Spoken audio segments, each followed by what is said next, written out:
Uh, saya dari minggu lalu sudah dapat informasi bahwa Pak Jokowi sendiri, Presiden, tidak dilaporkan secara detail tentang besaran pajak 40% tersebut. Dan beliau marah. Ini informasi bukan saya dapat dari Menko Equin ya, bukan ya. Itu informasi yang saya dapat minggu lalu. Ya. Dan sejak itulah saya gencar terus bikin video-video saran-saran. Akhirnya Jumat minggu lalu diadakan rapat kabinet yang dipimpin langsung oleh Presiden dan disepakati bahwa pemerintah daerah boleh kembali kepada tarif pajak yang lama, bahkan mengurangi juga boleh, karena di pasal 101 undang-undang itu secara jabatan Pemda berhak. Akan tetapi karena Pemda ragu-ragu, maka Pak Jokowi sudah memerintahkan Mendagri menerbitkan surat edaran, dan sudah terbit surat edarannya yang hari itu juga.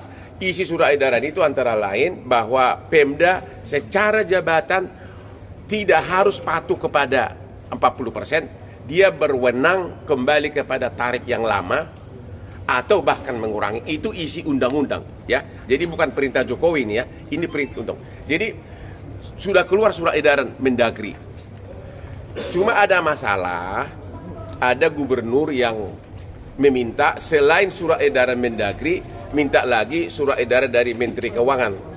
Tadi karena ini masalah pajak, tadi saya tanyakan kepada Pak Menko Equin, sudah dibicarakan katanya di istana. Pemda, gubernur, bupati dan sebagainya tidak memerlukan surat edaran dari Menteri Keuangan. Cukup surat edaran dari Mendagri, karena itu adalah kewenangan dari Pemda tersebut dalam undang-undang secara jabatan. Surat edaran dari Mendagri itu hanya untuk memberikan dukungan. Ya, jadi sekali lagi kepada semua Pemda kami menghimbau bahwa Presiden pun sangat marah atas rate pajak yang sangat tinggi tersebut, dan dengan surat Mendagri tersebut intinya boleh kembali kepada tarif pajak yang lama. Ya, bahkan mengurangi pun boleh, tapi kita mengharapkan kembali ke yang lama aja udah syukur, dan itu tidak perlu permohonan itu secara jabatan, sambil menunggu kalau ada pihak yang mengajukan judicial review. Tadi nanti kalian tanya kepada Pak Menko, katanya Pak Menko Equin akan berani mengatakan, Pak Menko Equin akan berani mengatakan secara publik bahwa Pemda, gubernur, bupati, wali kota tidak memerlukan surat edaran dari Menteri Keuangan dan menteri lain. Cukup surat edaran dari Menteri Dalam Negeri yang sudah keluar hari Jumat lalu, kembali ke tarif pajak yang lama. Itu satu ya. Yang kedua, kenapa ini dianggap membinasakan? Tadi Pak Menko Equin mengakui 40% pajak itu ditagihkan ke customer. Kalau dia tidak bayar, berarti perusahaan yang bayar. Berarti 40% dari pendapatan kotor. Bayangkan 40%. Padahal keuntungan perusahaan mungkin hanya 10%. Kalau 40% pendapatan kotor harus bayar pajak, berarti 10% keuntungan sudah harus dipakai untuk bayar pajak ke pemerintah. 30% dari mana? Ya dari modal. Dari kerugian kan? Belum lagi pajak badan 22%. Pajak kalau pengusahanya perorangan, pajak progresif 35%. Pajak karyawan, karena tadi Pak Karyadi udah berkali-kali mengatakan ada 2 juta lebih karyawan yang bekerja di sini relatif pendidikannya rendah. Jadi pajaknya biasanya majikan yang nanggung. Berarti majikan harus bayar lagi pajak. Belum lagi pajak PPN atas minuman alkohol 100%. Jadi kalau dihitung-hitung hampir 100% pajak yang akan kita bayar. Jadi kalau memang Anda memang tujuannya untuk membinasakan kami, ya jangan pakai undang-undang lah, bilang aja jangan keluarin izin lah. Ya, 100%. Ya, itu aja kira-kira. Ada mungkin dari Inul, silakan. Silakan. Maju sedikit lagi. Ini.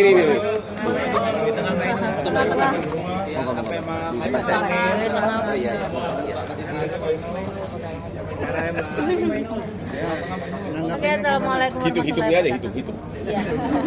Hitung-hitungannya banyak sekali ya, karena yang berkepentingan di dalam usaha saya juga banyak. Selain karyawan saya yang sudah banyak, dan tentunya biaya pajak yang kita keluarkan juga sama dengan kita bunuh diri gitu. Jadi artinya mudah-mudahan ini benar-benar rapat menteri ini bisa mendapatkan solusi yang baik buat kita dan tentunya aman untuk dijalankan ketika surat edaran dari Mendagri ini benar-benar bisa menjadi pegangan kita, jadi acuan kita untuk terus bekerja gitu. Tapi mudah-mudahan nanti dengan judicial review dan keputusan MK selain bisa ini dapat keputusan yang baik, dan tentunya ini juga harus dipikirkan juga karena menyangkut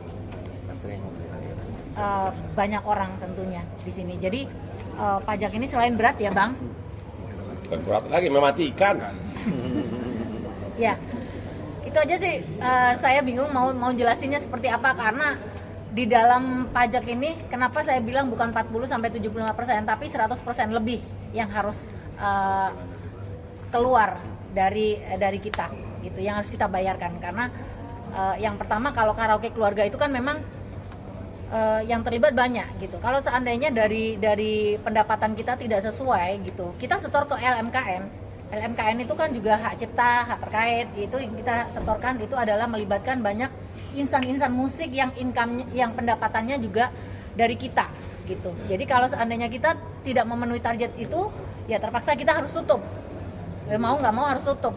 Selesai sudah bisnis usaha karaoke keluarga gitu. Dan kita nggak punya karyawan lagi, kita nggak bisa setor ke LMKN, dan kita tidak bisa mendistribusikan uang musik kita ke salah satu badan asosiasi. Jadi ya itu keputusan yang saya ajukan tadi. Jadi mohon dikaji ulang, dan mudah-mudahan ini semuanya dari pengusaha besar juga semuanya keberatan, dan mudah-mudahan dari surat edaran menteri nanti bisa menjadi acuan kita masih tetap terus berjalan dengan pajak yang sebelumnya. Itu harapan kita kalau bisa diturunkan. Sebagai tambahan, pajak hiburan di Thailand sudah diturunkan dari 10 menjadi 5% ya. Yes. Pajak hiburan di Malaysia cuma 6%. Dari 8 diturunkan menjadi 6 ya. Terus pajak alkohol di Dubai dihapuskan. Dan memang mereka ranking tertinggi turis dalam Desember kemarin. Dubai sama Thailand nomor 1. 27 juta.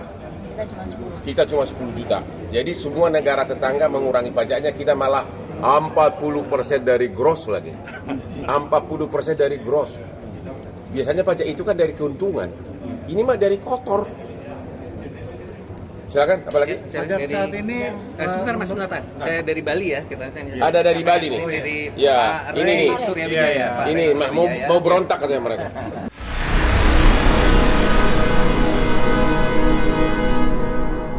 Jadi jangan lupa untuk subscribe Cumi Cumi. Ditekan ya tombol lonceng merahnya.